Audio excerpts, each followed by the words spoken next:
50 ଟଙ୍କା କହିଥିଲି 50 ଟଙ୍କା ଦେବି ସତ କଥା କହୁଛି ଭାଇ ମୁଁ କେବେ ମିଛ ତ ମୋବାଇଲ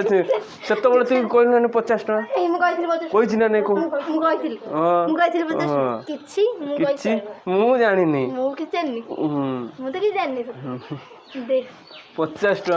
ହଉ ତୁ 50 ଟଙ୍କା ଦିଟା ଆଣିଲୁ ନାଇଁ ନା ସେମିତି ନୁହଁ ତତେ ମାରିବି ମୁଁ ତତେ ତ କହିନି ମୁଁ ଜାଣିନି ପୁଚୁଲୁ ଦେଖେ ମୁଁ ଜାଣିନି ସେ କଣ 100 ଟଙ୍କା ମୁଁ 100 ଟଙ୍କା ତମକୁ କହିନି ତୁ ସେ 100 ଟଙ୍କା ନେ ମତେ ମୁଁ 70 ଟଙ୍କା ମାଗିଲିନି ସେ କହିଲା ଚେଞ୍ଜ ଦବ ପା ସେଟା ଡ୍ରେସ୍ ପୁରା ସିଧା ଡ୍ରେସ୍ କଣ ହେଇଛି ଦେଖ ଭାଗ ପଡ଼ି ଯାଇଛି ପୁରା ଦୋନ ତାକୁ ଦେଇଥିଲେ 100 ଟଙ୍କା ତୁ ଦେ ଆଣିକି ଦେ ତୁ ବେଶୀ ନଟଙ୍କି ଦେଖଉଛୁ ତୁ ଶୀଘ୍ର ଦେ ଦେ ତୁ ଆଉ କଣ ତୁ ଦେ ଆଣି ଶୀଘ୍ର ଦେ ତୁ ମୋ ହାତ ଧରିଲେ କଣ ହବ ତୋ ପାଖରେ ପଇସା ଗୁଡ଼ା ଅଛି କହିଲା 100 ଟଙ୍କା କେମିତି ଦେଖୁଛି ଦେଖିଲା ସେ ଭିତରେ ଆଉ 4-5 ଟା 100 ଟଙ୍କା ଅଛି ତୁ ଦେ 50 ଟଙ୍କା ଦିଟା ଆଣୁନୁ କିଛି 50 ଟଙ୍କା ମୁଁ ଦେବିନି ମୁଁ ତତେ କହିଛି ସେତେବେଳେ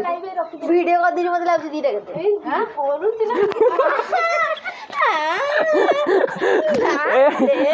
କଣ ତାକୁ ଦେ 100 ଟଙ୍କା ଦେ ଦଉନୁ ତାକୁ ସେ 50 ଟଙ୍କା ଦବ ମତେ ଦେ